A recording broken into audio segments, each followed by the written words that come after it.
Bom dia, alunos do nono ano da Escola Dinâmica. Vamos iniciar aqui a nossa aulinha de hoje, na realidade, dar continuidade ao que nós abordamos algumas aulas atrás. Hoje a gente vai trabalhar aqui no capítulo 2 do nosso livro, falando um pouco aqui da questão da geopolítica mundial. Vamos iniciar aqui o nosso capítulo 2, falando desse grande mosaico mundial, que é a nossa geopolítica, o jogo de poderes econômicos e as grandes potências, a questão da bipolarização mundial, da unipolarização e da multipolarização que ocorreu em todo o processo histórico dentro desse jogo da geopolítica que nós temos. Veja só, o perigoso jogo da geopolítica começou a tomar forma na segunda metade do século XIX, com o desdobramento dos processos industriais da Europa e dos Estados Unidos, a expansão neocolonialista, com a disputa dos territórios ricos em matéria-prima e mercado consumidores em todo o mundo, pelas nações europeias e pelos Estados Unidos, teve como resultado o crescimento das forças armadas e dos investimentos dos armamentos desses países. A Alemanha havia derrotado a França no começo da década de 1870, com a vitória da guerra da Alsácia-Lorena, e a expandia rapidamente seu poder bélico econômico, assustando seus vizinhos europeus e afrontando diretamente a Inglaterra. Surgiu vários intelectuais que criaram teorias geopolíticas, tanto para orientar o processo de expansão territorial, quanto para justificar a supremacia de certos povos no cenário mundial. Na geopolítica alemã clássica, por exemplo, a posse do território significava a obtenção de todos os requisitos para o crescimento econômico e a prosperidade de uma nação. Intelectuais como Herzl e Karl Russell defendia ideias que foram interpretadas por Adolf Hitler como fundamental para a formação do Terceiro Reich na Alemanha em sua estratégia de denominação durante a Segunda Guerra Mundial. Após a Conferência de Berlim em 1884 e 1885, quando as nações europeias dividiram o território do continente africano entre si, houve um movimento de calma entre os europeus, nas quais não foram suficientes para impedir as tensões geopolíticas entre as potências europeias, levando à eclosão da Primeira Guerra Mundial e, como consequência, a Segunda Guerra Mundial. As disputas territoriais baseadas na geopolítica clássica, seja pela história, pela ótica britânica, seja pela lógica de Karl Russell, influenciou em muitos a estratégia dos governos britânicos e alemão. O geopolítico britânico, a partir da teoria de Helder, defendia que aquela que dominasse o coração do mundo localizado, segundo ele, na Eurásia, seria vencedor da geopolítica mundial. O alemão, Karl,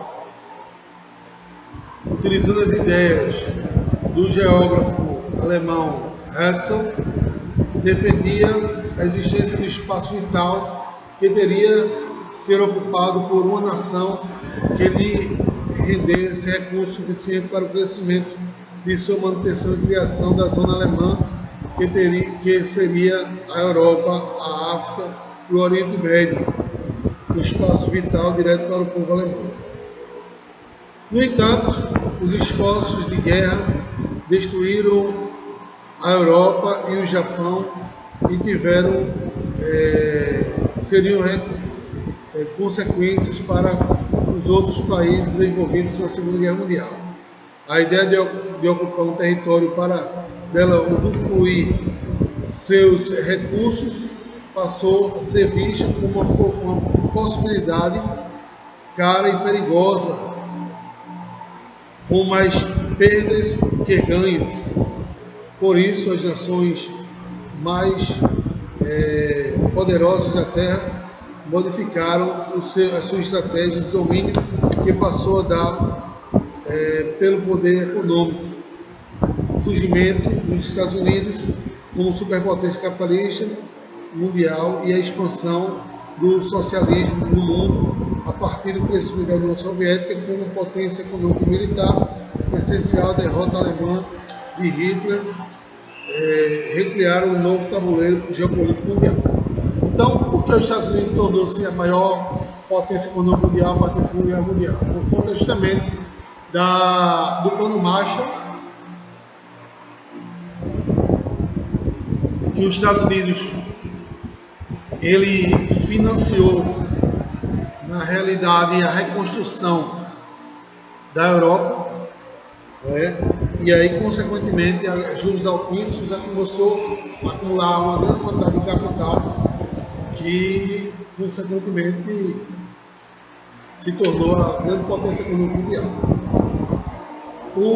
A União Soviética, claro, após a bipolarização mundial, no final da Segunda Guerra Mundial, a União Soviética também virou uma grande potência, só que uma potência socialista, que infelizmente não tinha como concorrer com o capitalismo, porque o socialismo era um sistema econômico tanto quanto fechado, que impedia o seu desenvolvimento econômico. Mas do lado socialista, a grande potência era a União Soviética. A disputa territorial passou a se dar pela ótica ideológica, na oposição entre capitalismo e socialismo, inaugurando por uma nova área na geopolítica mundial, baseando o poder bélico dos Estados Unidos, liderado o bloco capitalista pela União Soviética, à frente dos blocos países socialistas. Em disputa foi a chamada Guerra Fria.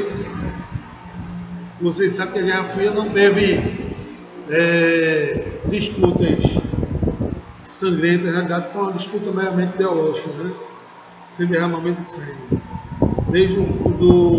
Desde após Guerra Fria até o ano de 1991, com a dissolução da União Soviética, as duas potências militares fizeram o espaço mundial um palco para a disputa silenciosa pelo domínio, que incitava outros países a entrarem no conflito em nome dos seus planos estratégicos. As duas potências não chegaram a entrar em conflito durante mais do que 40 anos de disputa, mas foram decisivas para influenciar na evolução do espaço geográfico mundial. O papel dos Estados Unidos era barrar o avanço do socialismo em todo o mundo, tanto pela força militar, apoiado por seus aliados, quanto o poderio econômico. Aí foi denominada a cortina de ferro, que os Estados Unidos criou para impedir o avanço do socialismo pelo mundo. O Plano Marshall, que ajudou a reconstrução da Europa, e o Plano Colombo, que ajudou o Japão, foram exemplos de estratégia dos Estados Unidos para fortalecer economicamente esses países, visando barrar o avanço dos socialismo. A União Soviética, a China procurava alterar sua influência global, apoiando a adoção do socialismo por estados que eram capitalistas, principalmente os mais pobres da África e da Ásia. Na segunda metade do século XX, o mundo assistiu com muita atenção à evolução do poder bélico das nações mais poderosas como os Estados Unidos, a União Soviética, China, Inglaterra e França. A corrida armamentista, protagonizada por esses e outros países, teve como principal preocupação o desenvolvimento da tecnologia nuclear com armas de destruição em massa, tais quais bombas atômicas, bombas de hidrogênio, ogivas nucleares, e para armar os mísseis de longo alcance, intercontinentais, submarinos nucleares, etc. A corrida armamentista, protagonizada pelos Estados Unidos e União Soviética, teve corrida espacial elemento de colaboração no desenvolvimento das aeronaves, foguetes, matérias resistentes e outras tecnologias que eram disputadas por americanos e soviéticos para saber que teria a hegemonia no espaço. Muitos avanços nas áreas aeroespaciais foram ampliados à fabricação de armas. A disputa dos Estados Unidos e União Soviética em busca do maior poder de destruição da guerra, pode ser dividida em dois períodos de atenção, período de extensão. Até o começo da década de 60, a relação dos Estados Unidos e União Soviética era muito tensa devido aos conflitos na Coreia, no Vietnã e a crise dos mísseis de Cuba. Esse último episódio quase precipitou uma guerra nuclear entre duas potências, pois o presidente norte-americano John Kennedy ordenou em 13 de outubro de 1862 um bloqueio naval para impedir a marinha soviética levar ogivas nucleares para a ilha de Cuba. Depois de 13 dias de tensão mundial, com medo da guerra entre as superpotências, os dois países chegaram a um acordo. Ficou definido que a União Soviética desmontaria a instalação de Cuba e retirada das ogivas, já que estavam em solo cubano. Os americanos se comprometeriam nunca a invadir Cuba e retirar os mísseis na Turquia. Fronteiras com a União Soviética, por fim, foi criada uma linha de telefone direto entre Washington e Moscou para que os líderes dos países rapidamente se comunicassem no caso de uma nova crise. E aí, por isso, foi criada essa linha de telefone. Daí em diante, a Guerra Fria foi cada vez mais esfriando, né? Até que no governo de Mikhail Gorbachev essa situação ela ficou mais apaziguada. A pressão da população sobre o regime socialista fez com que Mikhail Gorbachev ele botasse fim a esse sistema socialista mundial.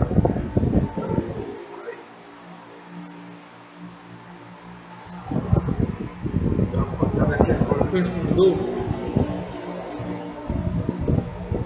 A situação da tensão entre as potências passou a mudar com a assinatura do Tratado de Não Proliferação das Armas Nucleares, TNP, no ano de 1968. Os governantes dos dois países tinham preocupações mútuas sobre a perda do controle do arsenal e a destruição do mundo por uma guerra nuclear. Estava iniciando um período de amenização das relações que ficou conhecida no período de extensão.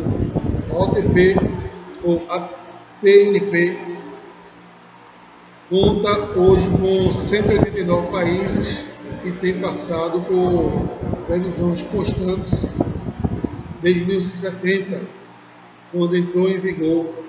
A TNP é questionada por outras nações porque impede que outros países, além dos 5, Estados Unidos, União Soviética, China, Reino Unido e França, sejam membros permanentes do Conselho de Segurança.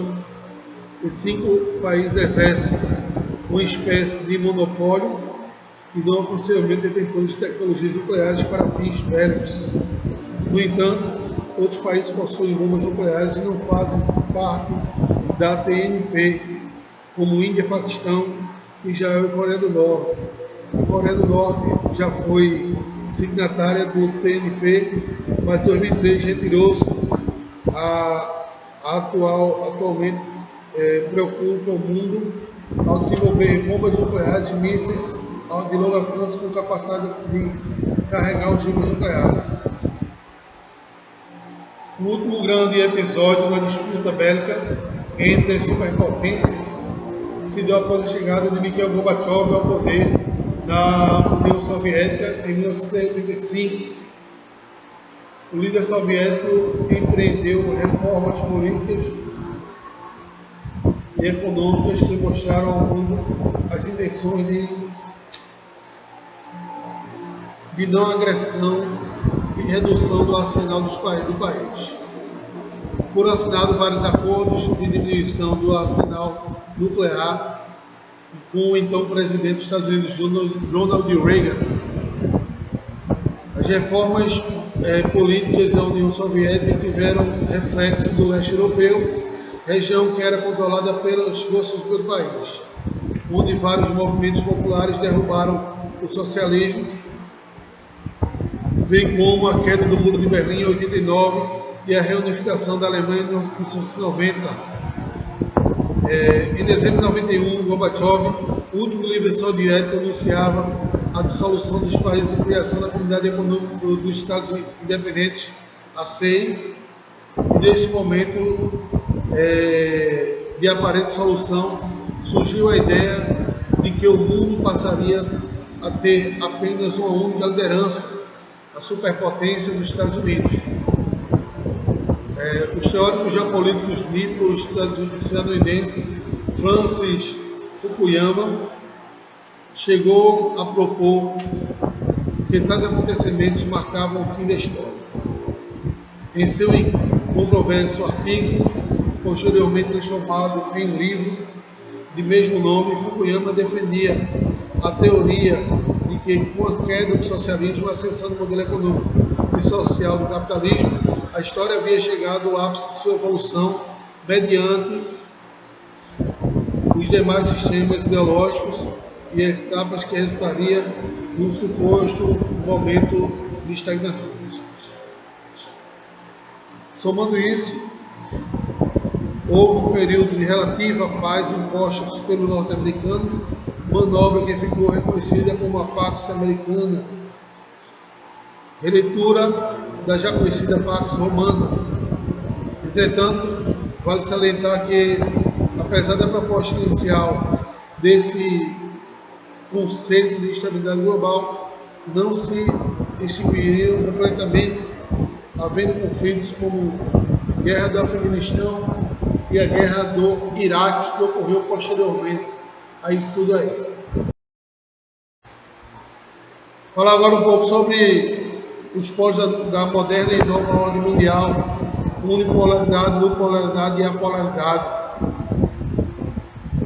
Na década de 90, começou com muitas mudanças no mapa mundial, com o surgimento de novos países e a extinção de outros.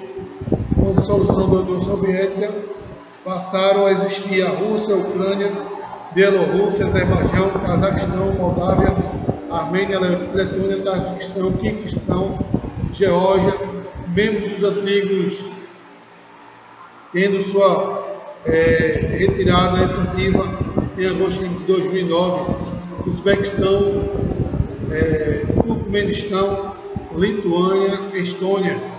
Com o fim da Iugoslávia surgiram a Sérvia, Montenegro, Croácia, Bósnia e Herzegovina e Eslovênia, Macedônia e Kosovo. A Tchecoslováquia se dividiu em República Tcheca e Eslováquia, enquanto a Alemanha Ocidental e a Alemanha Oriental fizeram o caminho inverso, unindo-se para uma forma única de Alemanha, no episódio conhecido como Unidade Alemã. Essa mudança na configuração do mapa mundi está ligada diretamente aos desdobramentos na atuação da geopolítica dos Estados Unidos, uma segunda metade do século XX. O mundo passava agora por um reordenamento, qual foi chamado de uma nova ordem mundial. Pois a antiga ordem e o domínio das duas superpotências deixaram de existir com o colapso da União Soviética em 1991. Surgiram muitas teorias para explicar quais as possíveis configurações durante o reordenamento das forças mundiais e quais critérios predominaram para considerar e para entendermos o jogo da geopolítica mundial para que alguns países teriam a hegemonia. Será que teríamos um jogo mais dividido entre forças ou não teríamos mais divisão do poder em polos? Essa pergunta foram feitas no começo da década de 90, quando qualquer um que tentasse respondê-la com previsão estratégica, difícil jogo de adivinhação. Os estudiosos da geografia política e da geopolítica passaram a conceber um possível cenário para retratar a próxima década baseando-se no contexto econômico, militar, político e em precedentes históricos geográficos que poderiam explicar a atuação das grandes potências e de outros países e a evolução dos estados geográficos mundiais. Desde o começo de 90 até os dias atuais, houve mudanças bruscas e paradigmas políticos e econômicos, pois a evolução histórica não era linear. Ele pode tanto avançar nas questões sociais, econômicas e humanas, quanto em questões políticas e econômicas, beneficiando maior número de pessoas e trazendo paz à humanidade. Mas quando havia retrocessos, a mudança indesejável de acordo com o contexto econômico e político. Sendo assim, desde aquele momento até os dias atuais, o jogo geopolítico pode ser explicado por uma expectativa unipolar, multipolar e apolar. Com o fim da Segunda Guerra Mundial, da Guerra Mundial, com o fim da Guerra Fria, após a reorganização mundial dos polos do poder, estabelecendo os Estados Unidos como superpotência, de acordo com a perspectiva hegemônica, teríamos agora uma nova realidade constituída por um mundo unipolar. A superpotência norte-americana não poderia ser considerada sob o ponto de vista militar nem sob econômico, pois não havia, no momento, nenhum país com tamanho e poder para contestar os Estados Unidos. O fim da União Soviética em 1991 representou, portanto, o fim da era bipolar, baseada em ideologia de poder bélico, dando início a uma disputa baseada unicamente no poder militar. A Rússia, herdeira do arsenal militar da União Soviética, não teria condições de polarizar com os Estados Unidos, tanto na área militar quanto na área econômica. No entanto, quando pensamos em unipolaridade, pensamos nas forças militares como principal argumento. É possível perceber na tabela 1 que nenhum país do mundo pode comparar aos Estados Unidos em relação aos gastos militares. Seus gastos superam em mais de 10 vezes, segundo colocado o ranking, e são superiores aos 18 maiores orçamentos militares, a lista da Global Firepower, organização que fez o levantamento das forças militares no âmbito mundial. Para termos ideia de como os Estados Unidos impostos por quantas forças bélicas, na tabela 2 mostrados os 20 maiores PIBs de 2017, se somado não supera o investimento bélico dos Estados Unidos. Então, o investimento bélico dos Estados Unidos ele é bem maior do que os investimentos do PIB, dos 21 maiores PIBs de 2017. É um absurdo, né?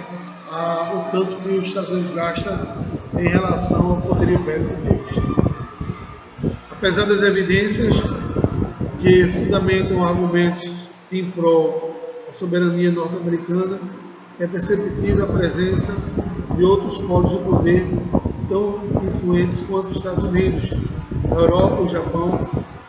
Esta distribuição de poder proporciona para o modelo econômico mais panorâmico viável a influência da teoria da multipolaridade. Tal modelo considera a favor econômico como aquela que pode definir polos de poder de nova ordem mundial. O contexto é do começo da década de 90, quando a Alemanha, a grande locomotiva europeia, acabava de se reunificar em 1991. A União Europeia consolidou em 1992, naquele momento, a segunda grande potência econômica do mundo era o Japão. Estas eram, naquele momento, três grandes potências econômicas do mundo que estavam divididas numa tríade, onde cada uma delas identificava sua região geográfica e tinha uma grande participação na economia mundial. A partir da segunda metade da década de 90, vimos surgir a China como grande agente econômico mundial, dividindo como o Japão a hegemonia da Ásia. A multipolaridade traz desses países concorrentes entre si no mercado mundial, mas também aliados na agenda política internacional e a Organização Mundial do Comércio, OMC. A tabela 2 demonstra que entre os maiores PIBs do mundo aparecem vários países que estão em desenvolvimento, como China, Brasil, Índia, Turquia, Indonésia e Argentina. A presença desses países entre as maiores economias do mundo é explicada em parte pela expansão mundial do capitalismo desde a pós-guerra a partir dos países centrais. Com a instalação de multinacionais dos países desenvolvidos, em desenvolvimento, na realidade, houve um grande crescimento da economia local devido ao seu forte mercado consumidor, como o Brasil, ou as plataformas de exploração como a China. Fica evidente, neste caso, que a controle das riquezas nesse país são interesses das grandes corporações sediadas nos países do Norte. O predomínio dos países europeus entre a maioria dos PIBs, Alemanha, França, Reino Unido, Itália, Espanha, Holanda, Suíça, e a presença de dois países da América do Norte, Estados Unidos, Canadá e o Japão, foram ideias da multipolaridade. Então, a gente teve uma multipolaridade quando os Estados Unidos tinham a hegemonia da economia do Brasil, depois passou a haver uma bipolaridade com a questão do capitalismo e o socialismo, e aí, posteriormente, começou a surgir essa multipolaridade, onde começou a haver as grandes potências econômicas mundiais a surgirem e dominarem a economia do mundo, né?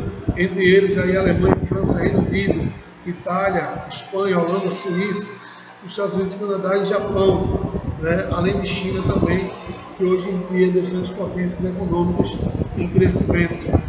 Apesar da descomunal diferença em relação ao poder econômico norte-americano, a participação da economia de outros países desenvolvidos no cenário mundial é marcante. Os americanos possuíam 224 empresas entre as 500 maiores do mundo, e em 2015 mostra o motivo pela qual as grandes potências econômicas da atualidade, suas indústrias majoritariamente são de tecnologias, comércio, varejo e farmacêutico. O Japão surge da mesma linha, os Estados Unidos com 35 empresas, principalmente de tecnologia e automobilística.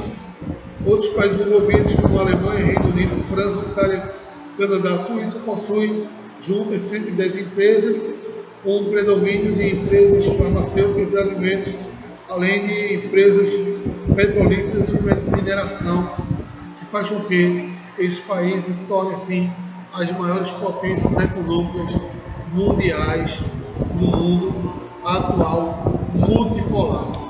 ok? Então, gente, vou ficando por aqui. Que Deus abençoe a todos e tenham um excelente fim de semana. Um abraço para vocês e até a próxima.